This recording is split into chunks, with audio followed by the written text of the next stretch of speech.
கடவுள் என்பது கற்பிக்கப்பட்ட ஒரு கருத்து. சரியா? கடவுள்னு இப்படி இருக்காரு, அவர் இப்படி சொன்னார் அப்படி சொன்னாருன்னு கற்பிக்கப்பட்ட கருத்து, அவ்வளோதான். அந்த கருத்து உங்களுக்கு பிடிச்சிருக்குன்னா நம்பிக்கைன்னு வச்சுட்டு போயிடுங்க. இப்போ 8 தொகையில் ஒரு நூல் வருதுன்னா அது 10 பாட்டில் வராது. 10 பாட்டில் ஒரு நூல் வருதுன்னா அது வேற ஒரு பாட்டில் வராது. அகநானூறுன்றது 400 பாட்டு, ஒரு பாட்டுக்கும் இன்னொரு பாட்டுக்கும் சம்மந்தமே இருக்காது. இப்போ வெற்றிமாறனும் அதே மாதிரி இன்னொரு மைலேஜ் இருக்கிறார். வெற்றிமாறன் இந்த வேலையெல்லாம் செய்ய வேண்டிய அவசியமே கிடையாது.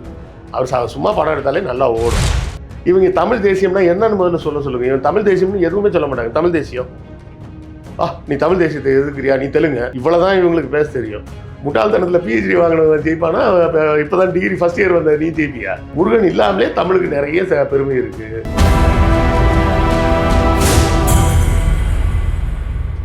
நேயர்களுக்கு வணக்கம். இன்று நம்மோடு அரசியல் பேசுவதற்காக இணைந்திருக்கிறார் வரலாற்று ஆய்வாளர் கிருஷ்ணவேல் அவர்கள். வணக்கம் சார். வணக்கம் சார். நீண்ட காலமாகவே முருகனுடைய தாய் தந்தை யார் அப்படிங்கிற விவாதம் நடந்துகிட்டே இருக்கு. ஒரு பக்கம் சிவனுடைய பையன் தான் முருகன் சொல்லி ஒரு பக்கம் பேசப்பட்டாலும், இன்னொரு பக்கம் திருமுருகாற்றுப்படை போன்ற இலக்கியங்களில் கொற்றையோடைய பையன் தான் முருகன் சொல்லி விவாதம் போயிட்டே இருக்கு. எப்படி பார்க்குறீங்க? உண்மை யார் அவங்களுடைய தாய் தகப்பன்? கடவுள்னு சொல்லிட்டா அப்புறம் எப்படிமா தாய் தகப்பன்லாம் வர முடியும்? முதல்ல இந்த கான்செப்டே ஒரு மிகப்பெரிய உளறல் கான்செப்ட். கடவுள்னு சொன்னால் கடவுளுக்கு பிறப்பும் கிடையாது, இறப்பும் கிடையாது. பிறந்திருக்கிறாருன்னா அப்போ இறப்பு உண்டுன்னு அர்த்தம். சரியா? கடவுளுக்கு எப்படி அப்பா அம்மாலாம் இருக்க முடியும்? இது நம்ம ஊரில் இது ஒரு பெரிய சர்ச்சையாகவே ரொம்ப நாளாக ஓட்டிக்கிட்டே இருக்கிறாங்க. கேட்டால் ஒரு குரூப் என்ன சொல்லலாம், முருகன் எங்களோட முன்னோர், அவர் மன்னராக இருந்தார், மன்னராக இருந்து இறந்துட்டார், அதனால் அவரை கொண்டாடுறோம் அப்படின்றது. இன்னொரு பக்கம் என்ன சொல்கிறது, அவர் சிவனுக்கும் பார்வதிக்கும் பிறந்த கடவுள். இப்படி இவங்களாம் புராண கதைகளை நிறைய எழுதி வச்சுக்கிட்டு புராணம்னா புராணம்னு சொல்லு, வாழ்ந்த மனுஷன்னா மனுஷன்னு சொல்லு, நான் மனுஷன்னும் சொல்லுவேன், என் முன்னோர்னு சொல்லுவேன், என் பரம்பரையோட முன்னோடின்னு சொல்லுவேன், கடவுள்னு சொல்லுவேன் அப்படின்னு சொன்னால் இது என்ன அர்த்தம்? வாதமே தப்பான வாதமாக பார்க்கப்படுது. அது இப்போ இந்த ரீசெண்டாக ஏதோ ஒரு தெலுங்கு படமும் யார் நடிக்கிறாங்கன்னு என்னன்னு தெரியல, அதில் ஏதோ சொல்லிட்டாங்க, முருகன் வட இந்தியா கடவுள், அவர் அங்கேருந்து வந்து தான் தென்னிந்தியாவுக்கு ஹெல்ப் பண்ணார் அப்படி இப்படி. இது புராண கதையில் அப்படி தான் எழுதி வச்சுருக்காங்க. கடவுள் பற்றின கதைகளுக்கு போய் ஹிஸ்டாரிக்கலாக எவிடன்ஸ் எடு அப்படின்னு சொல்லிகிட்டு இருந்தால் அதை விட முட்டாள்தனம் எதுவும் இருக்க முடியாது. கடவுள் என்பது கற்பிக்கப்பட்ட ஒரு கருத்து. சரியா? கடவுள்னு இப்படி இருக்காரு, அவர் இப்படி சொன்னார் அப்படி சொன்னாருன்னு கற்பிக்கப்பட்ட கருத்து, அவ்வளோதான். அந்த கருத்து உங்களுக்கு பிடிச்சிருக்குன்னா நம்பிக்கைன்னு வச்சுட்டு போயிடுங்க. அதாவது அதுக்கு மேலே நான் ஆர்கியாலஜிக்கல் எவிடன்ஸ் எல்லாம் தேடி எடுத்துகிட்டு வரேன், புதைபொருள் ஆராய்ச்சியாளர் எல்லாம் போய் கேட்டு அங்கே கல்வெட்டு இருக்குது, இங்கே இது இருக்குன்னு.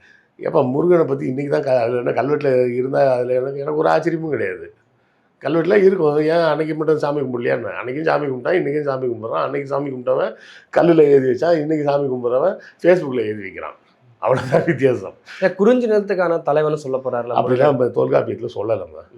இவங்களா அடிச்சு விட்றது. திருமுருகாற்றுப்படையை வர கொற்றை திருமுருகாற்றுப்படையே ஒரு ஃப்ராடு நூல் அது. ஓகே. அதை எழுதுனது நக்கீரன்னு இவங்க சொல்கிறாங்க. அதாவது தமிழ் நூல் கலெக்ஷன்ஸ் இருக்குல்ல, 10 பாட்டு, 8 தொகை, 15 கீழ்கணக்கு, 15 மேல் கணக்கு அப்படின்லாம் ஒரு கலெக்ஷன் சொல்கிறாங்கல்ல. இந்த கலெக்ஷன்ஸ்லாம் எப்போவும் பார்த்தீங்கன்னா எந்த நூலும் ரிப்பீட் ஆகாது. இப்போ 8 தொகையில் ஒரு நூல் வருதுன்னா அது 10 பாட்டில் வராது. 10 பாட்டில் ஒரு நூல் வருதுன்னா அது வேற ஒரு பாட்டில் வராது. எல்லாமே ஒரு இடத்துல தான் வரும். அப்படி பார்த்தீங்கன்னா திருமுருகாற்றுப்படை மட்டும் பார்த்தீங்கன்னா 2 இடத்துல இருக்குது. எங்கெல்லாம் இருக்குதுன்னு பார்த்தீங்கன்னா 10 பாட்டிலேயே இருக்குது. அதே மாதிரி பார்த்தீங்கன்னா 12 திருமுறையிலையும் இருக்குது. இதில் என்ன குழப்படின்னு பார்த்தீங்கன்னா 2 இடத்துலையுமே அது மிஸ்பிளேஸ்டு, அது மிஸ்மேட்ச்சு. ஒரு இடத்துல மிஸ்மேட்ச்னா பரவாயில்ல, 2 இடத்துலையும் மிஸ்மேட்ச்சு. இந்த 12 திருமுறைன்னு சொல்கிறது யாரை பற்றின கலெக்ஷனு அப்படின்னு பார்த்தீங்கன்னா சிவபெருமானை பற்றின கலெக்ஷன். அதில் சம்மந்தமே எல்லாமே எப்படி முருகரை பற்றி வரும்? 12 திருமுறைன்னு ஒரு 12 திருமுறை சொல்கிறாங்க. அதில் 9வது திருமுறை மட்டும் முருகனை பற்றி பேசுகிறது, மிச்சம் இருக்கிற 11ம் சிவபெருமானை பற்றி பேசுது. இது மிஸ்மேட்சா? சரி, வேறு எங்கே இருக்குதுன்னு பார்த்தோம்னா 10 பாட்டு கலெக்ஷனில் இருக்குது. 10 பாட்டு கலெக்ஷனில் முதல் பாட்டு திருமுருகாற்றுப்படை. அதில் என்ன மிஸ்மேட்ச் அப்படின்னு பார்த்தீங்கன்னா அதில் மொத்தம் 10 பாடல்கள் இருக்குது. மீதி இருக்க 9 பாட்டும் எதை பற்றி பாடுதுன்னா ஒரு மன்னரை பற்றி பாடுது, யாரோ ஒரு மன்னரை பற்றி. அதாவது ஆற்றுப்படை நூல்னால் என்ன அர்த்தம்னா வழிப்படுத்துதல்னு அர்த்தம். வழிப்படுத்துறதுன்னா என்னன்னா ஒரு புலவர் வழியில் போகிற வழியில் யாரோ ஒரு புலவரை பார்க்குறாரு. பார்த்தா, நீ ஏன்பா இவ்வளோ வறுமையில் இருக்கிற, நீ எவ்வளோ பெரிய அறிவாளி, ஏன்பா இப்படி இருக்கிறன்னா, என்ன பண்ணுறதுங்க, வசதி வாய்ப்பு இல்லாமல் இருக்கேன். அப்போ நீ ஒன்று பண்ணு, நான் ஒரு மன்னரை பார்த்தேன், அவரை பார்க்கறதுக்கு முன்னாடி நானும் முன்ன போல ஏழ்மையில் தான் இருந்தேன். நான் அவரை போய் பார்த்து என்னுடைய தமிழ் புலமையெல்லாம் காமிச்சேன்.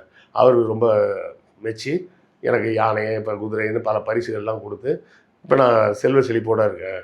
நீயும் போய் அந்த மன்னரை போய் பாரு அப்படின்னு சொல்லி அந்த மன்னரை பற்றியும் அந்த நாட்டை பற்றியும் விரிவாக விளக்கி சொல்லப்பட்டிருக்கும். அதுதான் பெரும்பானாற்றுப்படை, சிறுபானாற்றுப்படை, பொருணர் ஆற்றுப்படைன்னு அது வரிசையாக வரும்.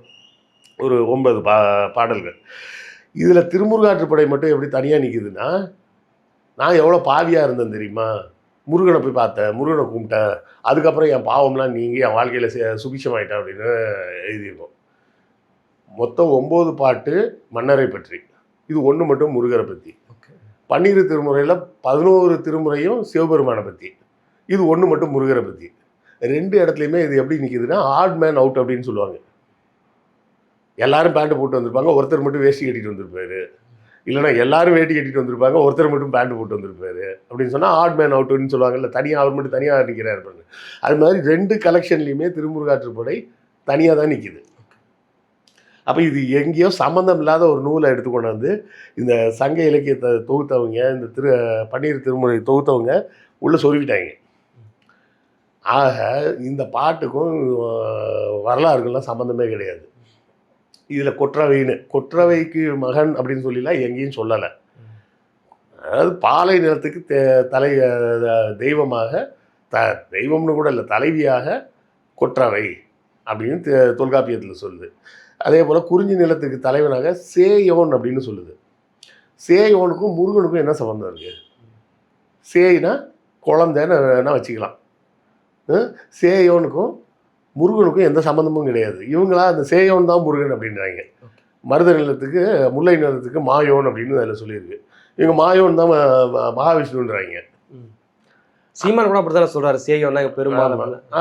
அதுக்கப்புறம் 2த்தையும் பாருங்கள், மருத நிலத்துக்கு இந்திரன்னு சொல்கிறாங்க. இந்திரனுக்கும் தமிழ்நாட்டுக்கும் என்ன சம்பந்தம்?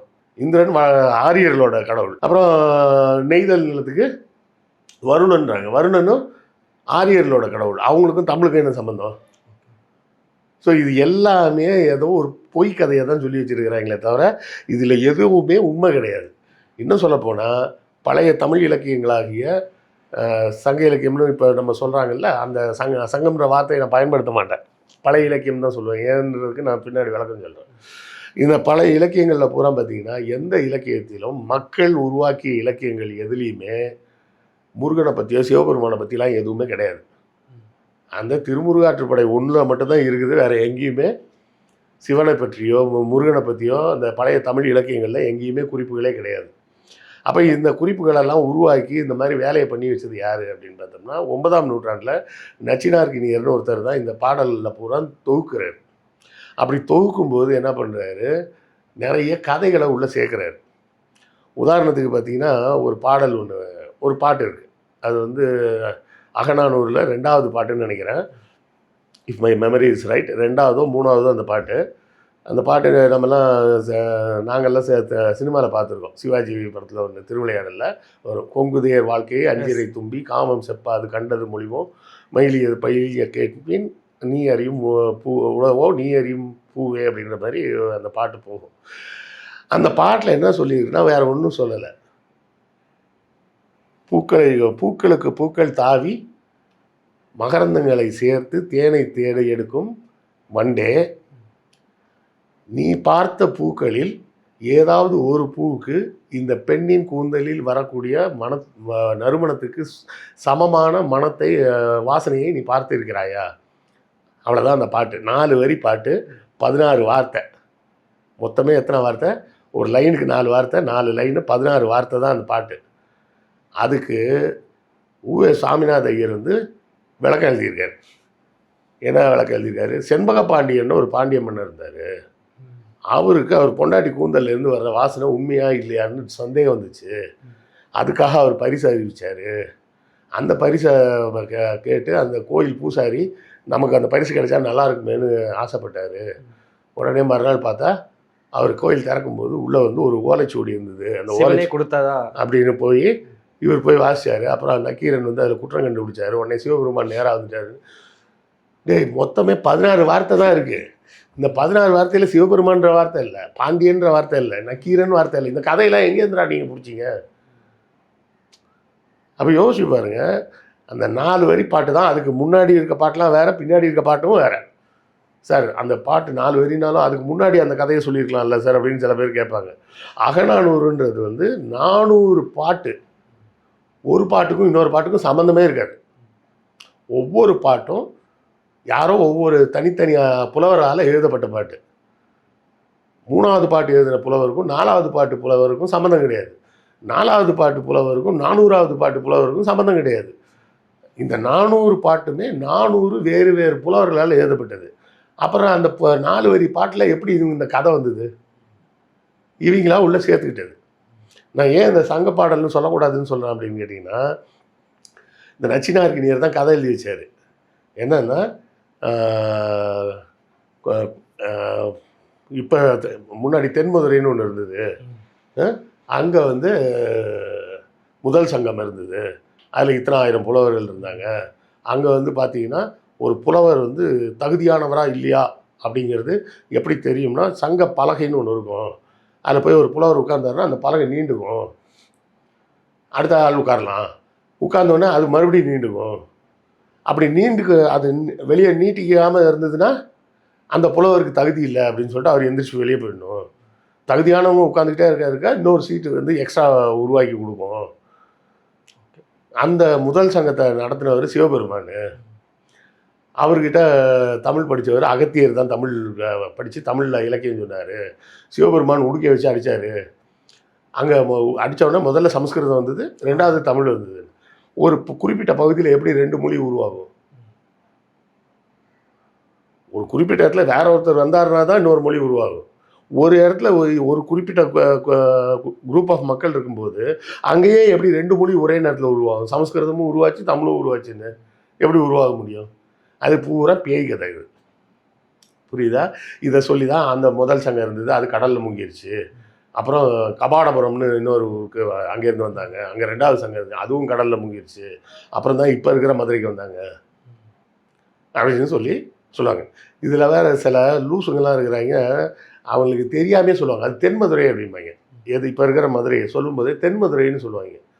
அதுவே அந்த என்ன சொல்கிறது, ஆரிய பொச்சேரி போட இருக்கிற மண்டை. மதுரானா வட இந்தியாவில் இருக்கிற கிருஷ்ணர் பிறந்த மதுரா, அது மதுரா, இது தென்மதுரை அப்படின்னு இவனுதான் கதவை கட்டி விடுறது. இவன் என்ன பிரச்சனைனா, இந்த 3 தமிழ் சங்கமும் சேர்ந்து 9990 ஆண்டுகள் நடந்ததுன்னு ஒரு கதை சொல்கிறாங்க. சரி, 9990 ஆண்டு நடந்ததுன்னு நீ ஏற்றுக்கிட்டா என்னெல்லாம் நீங்கள் சேர்த்து ஏற்றுக்கணும்? சிவபெருமான் ஒருத்தர் இருந்தாருன்னு முதல்ல ஏற்றுக்கணும். அவர் கடவுள்னு ஏற்றுக்கணும். 2வது சமஸ்கிருதம் தான் முதல்ல வந்ததுன்னு நீங்கள் ஏற்றுக்கணும். சயின்டிஃபிக்காக ப்ரூவ் பண்ணியாச்சு. சமஸ்கிருதம் ஃபஸ்ட்டு வரல. தமிழ் தோன்றி பல 100 ஆண்டுகளுக்கு பிறகு தான் சமஸ்கிருதம் வருது அப்படின்னு சயின்டிஃபிக்காக ப்ரூவ் ஆகிடுச்சு. ஆனால் நீங்கள் சங்க இலக்கியன்ற இந்த கதையை ஏற்றுக்கிட்டிங்கன்னா சமஸ்கிருதம் முதல்ல வந்தது, சமஸ்கிருதத்துக்கு அடுத்தால தான் தமிழ் வந்ததுன்னு ஏற்றுக்கணும். அது சயின்ஸ் படி தப்பு. கரெக்டா? 2வது அகத்தியன்றது யார்? வட இந்தியக்காரன். வட இந்தியக்காரன்னா பீகார்காரன் தான் தமிழுக்கு இலக்கணம் எழுதி கொடுத்தானா? எவ்வளோ பைத்தியக்காரத்தனத்தை சேர்த்து நம்ம மண்டையில் திணிக்கிறாங்க பாருங்க. அதாவது உங்களுக்கு இந்த மதம் சார்ந்த ஒரு பெருமை தேவைப்படும் போது அதுக்கு நீங்கள் பீட்டிங் அரவுண்ட் த புஷ் அப்படின்னு சொல்லுவாங்க. சிவனுடைய பசங்க சொல்லி விநாயகர் முருகரையும் சொல்கிறாங்க இல்லையா? இப்போ விநாயகரை இந்தியா முழுவதும் கொண்டாடுறாங்க. ஆனால் முருகர் பார்த்தீங்கன்னா தமிழ்நாட்டு வரம்புக்குள்ளே நிற்கிறாரு. வெளியே வந்து மற்ற விநாயகரை இந்தியா பூரெல்லாம் யாரும் கொண்டாடலம்மா, மகாராஷ்டிராவில் மட்டும்தான் கொண்டாடுறாங்க. இந்த விநாயகர் சதுர்த்திலாம் அதெல்லாம் வந்து வட இந்தியாவில் யாரும் பெருசாலாம் கொண்டாட மாட்டாங்க. வெஸ்ட் பெங்கால் போனீங்கன்னா அங்கே ஃபுல்லாக துர்கா தான் கும்பிடுவாங்க. அங்கே விநாயகர்லாம் கிடையாது. மகாராஷ்டிராவில் தான் விநாயகர். அந்த விநாயகரை இப்போ இங்கே தமிழ்நாட்டுக்கும் கொண்டு வந்துட்டாங்க. அதுக்கு முன்னாடி பிள்ளையார் சதுர்த்திக்கெலாம் நம்ம ஊரில் இவ்வளோ இந்த மாதிரிலாம் யாரும் கொண்டாட மாட்டாங்க. இது எல்லாமே அந்த வட இந்தியாவோட இன்ஃப்ளூயன்ஸ்லேயே இவங்க வேலை செஞ்சுக்கிட்டு அந்த இன்ஃப்ளூயன்ஸில் இருக்கிறோன்னு தெரியாமே இருக்காங்க. அன்றைக்கி கூட யாரோ ஒரு யூடியூப்பில் பார்க்குறேன், நமது வரலாறு நம்ம சொல்லலைன்னா இப்படி அடுத்தவங்கலாம் இப்படி தப்பாக தான் சொல்லுவாங்க. வரலாறை சொல்லுங்கடா, இது சாமி கதை. பேய் கதையெல்லாம் சொல்லிகிட்டு இருக்க, பேய் கதையெல்லாம் சொல்லிவிட்டு அது வரலாறுன்னு சொல்லாதீங்க. முருகர்னு ஒருத்தர் இருந்தாருன்றதுக்கு என்ன ஆதாரம்? அவர் என்ன ராஜாவா? அப்படி ராஜாவாக இருந்தால் புறநானூறு பாட்டில் 400 பாட்டில் ராஜாவை பற்றி பாடியிருக்காங்க. ஒரு புலவர் கூடவா முருகனை பற்றி பாடல? ஒரு புலவர் கூடவா முருகன்ற ராஜாவை பற்றி பாடல? முருகன் ஒரு ராஜா இருந்தாருன்னா. அப்போ இது எல்லாமே நம்மளுடைய பைத்தியகாரத்தனம். இந்த பைத்தியகாரத்தனத்தை வச்சுக்கிட்டு சினிமாக்காரன் என்ன பண்ணுறான், இதை வச்சு ஒரு கான்ட்ரவர்சியை கிரியேட் பண்ணி அது மூலமாக அவனுக்கு ஒரு மைலேஜை தேடிக்கிறான். ஒரு தெலுங்குக்காரன் நான் ஒரு படம் எடுக்கிறேன்னு சொல்லி அவன் ஒரு இது விட்டு ஒரு கான்ட்ரவர்சியை கிரியேட் பண்ணான். இப்போ அடுத்தால என்ன பண்ணாங்க, தனுஷ் வச்சு நாங்கள் தமிழ் குமரன் எடுக்கிறோம், தமிழ் முருகன் எடுக்கிறோன்னு இவங்க அதில் மைலேஜ் எடுக்கிறாங்க. உண்மை என்னென்னா, யாரும் முருகனோட பெருமையோ தமிழோட பெருமையோ எல்லாம் பேசுறதுக்கு வரல. அவன் அதில் ஒரு மைலேஜ் எடுத்துக்கிட்டு காசு சம்பாதிக்கிறதுக்கு உண்டான வேலையை பார்க்குறாங்க. அவன் தெலுங்குக்காரன் ஒரு முருகன் படத்தை வச்சு அவன் ஒரு மைலேஜ் எடுத்தான்னா, இப்போ வெற்றிமாறனும் அதே மாதிரி இன்னொரு மைலேஜ் எடுக்கிறாரு. வெற்றிமாறன் இந்த வேலையெல்லாம் செய்ய வேண்டிய அவசியமே கிடையாது. அவர் சும்மா படம் எடுத்தாலே நல்லா ஓடும். தமிழ் தேசியத்துக்கான கடவுள்னு சொல்லி பல இடங்களில் முருகன் முன்னெடுத்தப்பட்ட. தமிழ் தேசியம்னா என்னன்னு போல எனக்கு சொல்லுங்கள். முதல்ல தமிழ் தேசியம்னா இவனுக்கு என்னன்னே சொல்ல மாட்டாங்க. என்னது தமிழ் தேசியம் சொல்லுங்களேன், உங்களுக்கு தெரிஞ்சது சொல்லுங்கள். இந்தி எதிர்ப்பு. சரி, இது இந்திய தேசத்துக்குள்ள இந்திய அரசு கட்டமைப்புக்கு எதிராக நிற்கிறது. ஜாதிய எதிர்ப்பு. இந்திய அரசுக்கு எப்படி எதிர்த்து நிற்கிறது? இந்திய அரசுக்கு எதிர்த்து நிற்கிறதா இருந்தால் செடிஷன் ஆக்டில் உள்ள தூக்கி வச்சுருவாங்க. தேச விரோத குற்றம்னு சொல்லி தூக்கி உள்ள வச்சுருவாங்க. இந்திய அரசுக்கு எதிராக எப்படி பேசுவீங்க? நீங்கள் தமிழன் கிடையாது, நீங்கள் ஒரு இந்தியன். அதுக்கப்புறம் தான் நீங்கள் தமிழன். சரியா? அப்போ நீங்கள் இந்திய தேசத்துக்கு எதிராக பேசுனீங்கன்னா செடிஷன் ஆக்டில் தூக்கி உள்ள. தனித்தமிழ்நாடு கோரிக்கை இருக்குல்ல தமிழ் தேசத்து முக்கியமாக. அவன் யார் வச்சுருக்காங்க அந்த தனித்தமிழ்நாடு கோரிக்கை வேணும்னு? யார் சொன்னாங்கன்னு சொல்லுங்கள். எந்த தமிழ் தேசியம் பேசுகிறவன் எனக்கு தனி தமிழ்நாடு வேணும்னு கேட்டான்? இவங்க தமிழ் தேசியம்னா என்னன்னு முதல்ல சொல்லுங்கள். இவன் தமிழ் தேசியம்னு எதுவுமே சொல்ல மாட்டாங்க. தமிழ் தேசியம், நீ தமிழ் தேசியத்தை எதுக்குறியா, நீ தெலுங்கு, இவ்வளோதான் இவங்களுக்கு பேச தெரியும். இல்லைனா அடுத்தால எங்கள் அம்மாவை திட்டணும், இல்லை என் பாட்டியை திட்டணும், என் பொண்டாட்டி திட்டணும், என் பிள்ளையை திட்டணும், இதுதான் இவ்வளோ தான் தெரியும் எங்களுக்கு. தமிழ் தேசியம்னா என்னன்னு முதல்ல சொல்லுங்கள். இந்திய எதிர்ப்பு, அதுதான் திமுக பண்ணிகிட்டு இருக்கு. சாதி எதிர்ப்பு, அதுதான் திமுக பண்ணிகிட்டு இருக்கு. பார்ப்பன எதிர்ப்பு, அதுதான் திமுக பண்ணிகிட்டு இருக்கு. சமத்துவம் சொல்கிறது திமுக பண்ணிகிட்டு இருக்கு. பெண்ணடிமைத்தனம் திராவிட இயக்கம் தான் பண்ணிகிட்டு இருக்கு. இதெல்லாம் ஏற்கனவே தான் பண்ணிகிட்டு இருக்காங்களா? அப்புறம் புதுசாக என்ன இன்னொரு தமிழ் தேசியம் எங்கேருந்து கண்டுபிடிச்சிங்க? இதைத்தான் எல்லா திராவிட இயக்கமும் பண்ணிகிட்டு இருக்காங்க. இதை தாண்டி தமிழ் தேசியத்தில் நீங்கள் என்ன பண்ண போகிறீங்க அப்படின்றது சொன்னால் தானே தெரியும். நீங்கள் என்ன தமிழ் தேசியத்தை வச்சுருக்கீங்க கையிலன்னு. இந்த தமிழ் தேசியம் பேசுகிற எவனாவது தமிழ் தேசியம்னா இதுதான் அப்படின்னு சொல்லட்டும் முதல்ல. அதுக்கப்புறமா நம்ம அதை பற்றி பேசுவோம். ஏன்னா தமிழ் தேசியம்னா என்னன்னே சொல்லவே மாட்டாங்க கடைசி வேறு. தமிழ் தேசியம்னா என்ன சொல்லுவாங்கன்னா, தமிழ் தேசியத்துக்கு எதிராக பேசுகிறேன் நீ இது தெலுங்க. குறிப்பிட்ட மொழிக்குள்ள சுருக்கிற வேலையும் நடக்குது. தமிழ் மொழி பேசுகிற தமிழ் தேசியவாதிகள் அப்படி இன்னொரு மொழி சிறுமைப்படுத்துகிற வேலையும் நடக்குது இல்லைங்க. அப்போ வீரமாமுனிவர் யார்? தமிழரா? ஜியு போப் தமிழரா? ஜியு போப் தான் முதல்ல, அவர் இட்டாலிக்காரர். அவர் தான் முதல்ல திருக்குறளுக்கு உரை எழுதினார் இங்கிலீஷில். வீரமாமுனிவர் இல்லைன்னா இன்றைக்கி நீங்கள் வச்சுருக்கிற தமிழே உங்கள்கிட்ட கிடையாது. நம்ம மெய்யெழுத்துக்கள்லாம் வச்சுருக்கிறோம்ல, புள்ளி வச்ச எழுத்தெல்லாம், அந்த ஃபார்மெட்டை கொடுத்ததே வீரமாமுனிவர் தான் கொடுக்குறாரு. பங்க்சுவேஷன்ஸ் எல்லாம் இருக்குல்ல, கமா, புல் ஸ்டாப், இதெல்லாம் தமிழுக்கு அவர் தான் கொடுத்தாரு. அதுக்கு முன்னாடி தமிழில் அதெல்லாம் கிடையாது. அதுக்கு முன்னாடி பார்த்தீங்கன்னா கண்ணன் அப்படின்னு எழுதுனா கானா நானா அப்படின்னு எழுதியிருக்கோம். நீங்களாக பார்த்து புள்ளி வச்சுக்கிட்டு இது கண்ணன்னு படிச்சுக்கணும். ஏன்னா ஓலைச்சுவடியில் புள்ளி வைக்க முடியாது. புள்ளி வச்சா ஓட்டை விழுந்துடும். ஓட்டை விழுந்தால் ஓலை கிழிஞ்சிரும். புரியுதுங்களா? ஓலையில் எழுதும்போது புள்ளி வைக்க முடியாது. புள்ளி வச்சா ஓட்டை விழுந்துடும். ஓட்டை விழுந்தால் கிழிஞ்சிரும். அப்போ கிழிஞ்சிருன்றதுனால புள்ளி வைக்க மாட்டாங்க. அப்போ புள்ளி வைக்காத எழுத்துக்களை தமிழ் எழுத்து சீர்திருத்தம்னு கொண்டு வந்த வீரமாமுனிவர் முதல்ல தமிழ்நாட்டுக்காரர் இல்லை, இந்தியாக்காரரே கிடையாது. அவர் ஐரோப்பிய நாட்டை சேர்ந்தவர். அப்போ இங்கே பிறந்தாதான் தமிழ் அப்படின்னு சொல்லிட்டு இருந்தால் அது என்ன பைத்தியக்காரத்தனம்? நீ பேசுகிற தமிழ் தேசியம் பேசுகிறவங்க, நீங்கள் தமிழுக்கு என்ன செஞ்சீங்க? உங்கள் பிள்ளைய கொண்டு போய் ஃபாரின் ஸ்கூலில் கான்வெண்ட்டில் படிக்கிறீங்க, இன்டர்நேஷ்னல் ஸ்கூலில் படிக்க வைக்கிறேன்னு சொல்லிட்டு இருக்கீங்க. நீங்கள் முதல்ல தமிழ்நாட்டு ஸ்கூலில் படிக்க வைங்க. தமிழ் தேசியம் பேசக்கூடிய எவனாவது தமிழுக்கு நான் இதை செஞ்சேன்னு எதாவது சொல்லியிருக்கானா? தமிழ் தேசியம்னு சொல்லிக்கிட்டு வரவன் போகிறவனெல்லாம் திட்டிகிட்டு இருக்கிறது தான் வேலை. இன்னும் குறிப்பாக பெரியாரிஸ்ட்டை திட்டுறது, திராவிட இயக்கத்தை திட்டுறது. நீ தமிழ் தேசியத்தில் இப்போ நீங்கள் ஒரு லிஸ்ட் எடுக்க ஆரம்பிச்சு, அந்த லிஸ்ட் பூரா பண்ணிக்கிட்டு பண்ணுறது திராவிட இயக்கங்கள் தான் பண்ணிகிட்டு இருக்காங்க. கரெக்டாக? அப்போ இவங்க என்ன தமிழ் தேசியம்? இவனுக்கு ஒன்றும் கிடையாது, அடுத்தவன் மேலே காண்டு, எவன் மேலெல்லாம் காண்டாக இருக்கோ அவனெல்லாம் பிடிச்சி கடிச்சு வைக்கிறது அப்படிங்கிற வேலையை தான் செஞ்சுட்டு இருக்கிறாங்க. Okay sir. இறுதி என்ன கேள்வி அப்படின்னா, இப்போ தமிழகத்தில் 5 திணைகள் இருக்குது சங்க இலக்கியங்களா. 5 திணைக்கு ஒவ்வொரு திணைக்கும் ஒரு கடவுள் இருக்கும்போது, முருகருங்கிற ஒரு கடவுள் மட்டும் எப்படி ஒட்டுமொத்த தமிழர்களுக்கான கடவுளை மாற்றப்படுறாரு சார்? அப்படிலாம் வைக்கலம்மா. நான் முதல்ல சொல்லிட்டேன், குறிஞ்சிக்கு சேயோன்னு தான் இருக்குது, அது முருகன்லாம் இல்லை. இது எந்த காலத்துலேயோ வந்து யாரோ இந்த கடவுளை வந்து தமிழ்மயப்படுத்துகிறேன் அப்படின்னு சொல்லி வள்ளின்னு ஒரு குறத்தியை கல்யாணம் பண்ணிக்கிட்டாரு அப்படின்னு சொல்லிட்டாங்க. அப்போ கூட என்ன சொல்லியிருக்காங்க பாருங்க, அது 2வது பொண்டாட்டின்ட்டாங்க. தெய்வான தெய்வானை தான் ஃபஸ்ட்டு பொண்டாட்டி, வள்ளி 2வது பொண்டாட்டி, அதாவது வப்பாட்டின்ட்டாங்க. ஆக நீ வந்து எப்போல்லாம் மதத்துக்கு பின்னாடி ஒளிய போனா அதில் மதம் சார்ந்த விஷயத்தில் அவன் உனக்கு தாத்தா, அவன் உனக்கு அசால்ட்டாக ஆட்சி லெஃப்டில் தள்ளிட்டு போயிட்டே இருப்பான். நீ என்ன கதை சொன்னாலும் அவன் அதுக்கு ஒரு அட்ஜஸ்ட்மெண்ட் கொடுத்து உன்னை 2வது இடத்துல தள்ளிடுவான். நீ சிவபெருமான் முப்பாட்டன்னு சொல்கிற, என்ன ஆமாம் சிவபெருமான் தான் தமிழை உருவாக்குனாரு அப்படின்னு நீயும் சொல்கிற. அவன் என்ன சொல்கிறான், ஆமாப்பா ஆனால் அவர் 2வது தான் உருவாக்குனாருன்ட்டான். முருகன் வந்து தமிழ் கடவுள் வள்ளியை கல்யாணம் பண்ணாரு, ஆமாப்பா கல்யாணம் பண்ணாரு ஆனால் அது 2வது பொண்டாட்டின்ட்டான். நீ அவன் கிரவுண்டில் போய் அவன் கேமை அவன் ரூல்ஸில் விளையாடிட்டு இருந்தனா அவன் உன்னை லூஸாக தான் ஆக்குவான். புரியுதுங்களா? நீ அவன் கிரவுண்டுக்கு போகிற, அவன் கேமு அவன் ரூல்ஸுக்கு விளையாண்டா நீ தோத்தான் போவ. ஓகே கரெக்டா? ஏன்னா அவன் முட்டாள்தனத்தில் பிஹெச்டி வாங்கியிருக்கான்.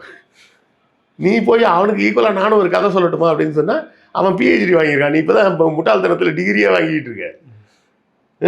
முட்டாள்தனத்தில் பிஹெச்டி வாங்கினவன் ஜெயிப்பானா? இப்போ தான் டிகிரி ஃபஸ்ட் இயர் வந்த நீ ஜெயிப்பியா? அதுதான் விஷயமே. ஓகே. முருகனை வந்து நீ தமிழையும் முருகனையும் போட்டு ஏன் குழப்பிக்கிற? முருகன் இல்லாமலே தமிழுக்கு நிறைய பெருமை இருக்குது. முருகன் இல்லாமலே, சிவபெருமான் இல்லாமலே தமிழுக்கு நிறைய நல்ல பண்புகள் இருக்குது. வளமான மொழி, பழமையான மொழி, எத்தனையோ பெருமைகள் இருக்குது. முருகனையும் சிவனையும் சேர்த்தா தான் தமிழுக்கு பெருமைலாம் கிடையவே கிடையாது. அது தேவையில்லாமல் சேர்த்துக்கிட்டு நீ அவன் காலில் விழுந்து கிடக்கிறன்றது தான் புரிஞ்சுக்கணும். Okay sir. இவ்வளோ நேரம் நிகழ்வில் கலந்து கொண்டு பல கருத்துக்களை நமக்கு நன்றி சார். நன்றி.